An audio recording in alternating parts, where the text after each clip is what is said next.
Okay, guys, we are back with more information on My Hero Academia, and we have reached a new chapter, 374.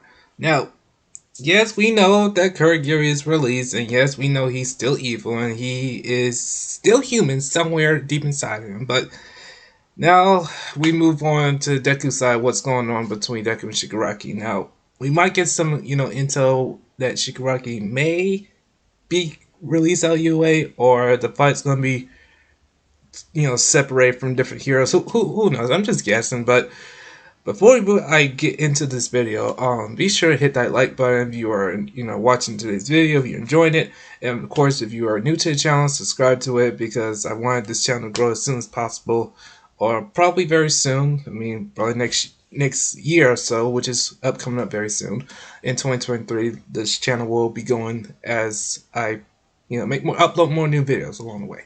So yeah. Don't forget to do that. Alright, so enough said and done. Let's get right to the video. 374 spoilers, and there's like so much that happens in this chapter. Like, I think this is taking us into like the final sequence of the series, possibly, or at least the beginning of like the final stretch of chapters. But before I get into it real quick, let me just go over what happened in the previous chapter. So we saw Spinner and Present going after Kurogiri, and it eventually got to the point of where Spinner was able to put Shigaraki's like burnt Nana hand on his face, and apparently this was enough to activate, saw that too, because he stood up and said that I am the protector of Tomura Shigaraki. And that's where the chapter ended. So coming into this one, it begins with a page showing Mike and Kurogiri. Next, we see a weather report broadcast from Washington, D.C., with a reporter saying that a giant cloud has suddenly appeared in Japan. She says that air currents can cause the cloud to reach as far as North America, and that meteorologists attribute its emergence to the encounter of heat waves in various parts of the country. In this moment, we see panels of Shoto, Dabi, and Dever from previous chapters. Just as the butterfly effect says that the flapping of butterfly wings in Brazil can cause a hurricane in Texas, perhaps the glowing baby led to the chaos that is unleashed in paranormal society at this moment. So that's really interesting. They actually mentioned the glowing baby here. I think this might be the first time since the first chapter this is talked about. I'm probably wrong. They probably like mentioned it at least one other time in the series, but this has always made me wonder, since that was like the first case of somebody having a quirk, are we ever going to find out like what quirks really are or where they come from?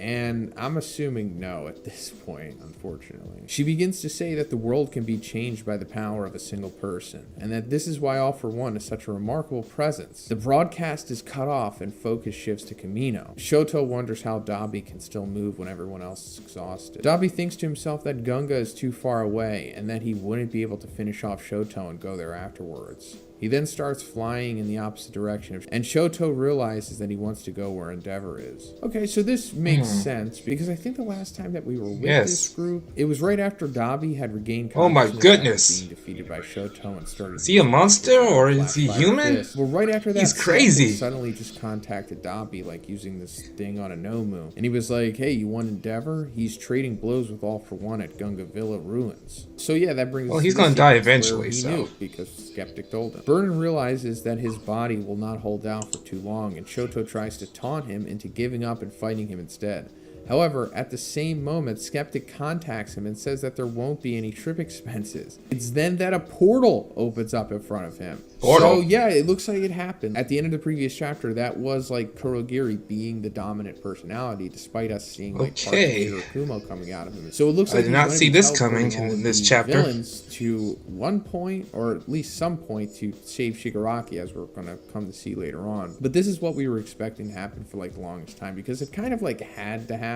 Like if Kurogiri didn't successfully like come through and was able to teleport everyone here, the arc would essentially be over at this point. But first, let's talk about the sponsor of this video, Established Titles. So guys, this is by far one of the most interesting and like cool and fun sponsors I've ever done, because you're like literally purchasing land and getting a title as well, because purchasing a title pack gives you at least 1 square foot of dedicated land on a private estate in Edelston, Scotland, and an official certificate with a crest. They also plant a tree with every order and work with global charities, 1 tree planted and trees for the future, to support global reforestation efforts. You can like also officially change your name to Lord or Lady, and you can get it on your credit card, plane tickets. You can even like change it on your dating profile too. It's a project based on a historic Scottish custom where landowners are referred to as lairds or lords and ladies. Interesting.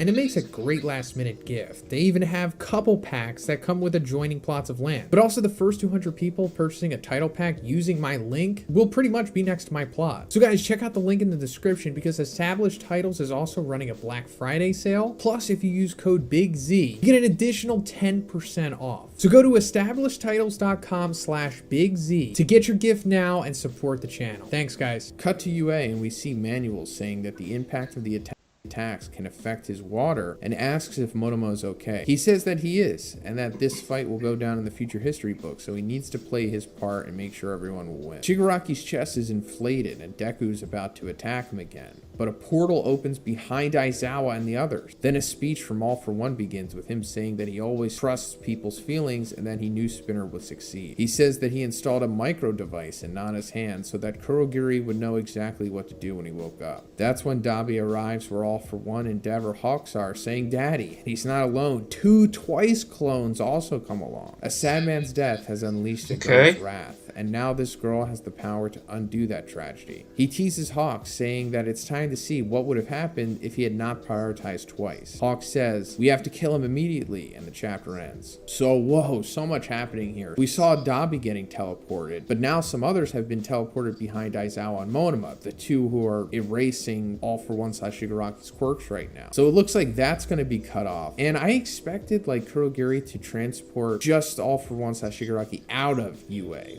like the thing that he's trapped in. But bringing them there, I guess, works too. And once he has full access to all of his quirks, then I'm sure he can bust out of there no problem then. But the Twice clones here make sense because we saw before the war had started, Dabi was able to give Toga some of Twice's blood that he just had. And it was basically foreshadowed. She's really interested in blood so much. For sure. Like Chekhov's gun, and she is one crazy chick. Pretty much come to fruition at this point because, you know, we see these 2 Twice clones come through the portals as well. And we knew that Toga was going to be able to do this because of her quirk evolution. Not only can she just become a person, but now she can also use their quirk. So yeah, she became Twice, then activated his quirk, but hasn't gone into the Sad Man's Parade yet, I guess. Or maybe she did when she was fighting against Ochako and Tsuyu and all of the other heroes that were there as well. And these are just some remnants, or there's multiple Twices being brought to different locations. Then I also like that they're having like Twice go against Hawks here, you know, the guy who took him out originally because of how much of a threat he was, which is going into the final dialogue here where it's like, you know, we have to kill him immediately because in theory, she could go just as busted as Twice was. Like she can just become Twice, then start using his ability to copy other people and whatnot, or copy Nomus and clone them. It is possible. I'd like to see something like that happen too, since we were she's sneaky though out of it in the previous war. But also, we're getting to see another fight that I think was inevitably going to happen too, especially since Dabi was able to regain his consciousness. That's creepy. Endeavor and Shoto taking on Dabi at the same time, which, you know, it's kind of unfair, but I'm assuming that Twice's quirk is going to come into play here as well. Maybe she'll clone Dabi and make a whole bunch of him, and then they all have to take on Shoto and Endeavor possibly. But there's like so many possibilities right now. Like imagine her using Twice's quirk on like Shigaraki, especially if they take out Aizawa and Monoma, then it's just unbelievably game over, more than it was already. So yeah, I don't think it'll get that crazy, but there will be at least some craziness to it for sure. But I suppose it can't get too out of hand because there still has to be some. I mean, there's a limit how much clones she can actually use. So it's probably going to ultimately come down to whatever draw. She is a shapeshifter after all. For using an ability like this to like such an extent. But yeah, that's pretty much it for this one, guys. Let me know what you thought about this chapter.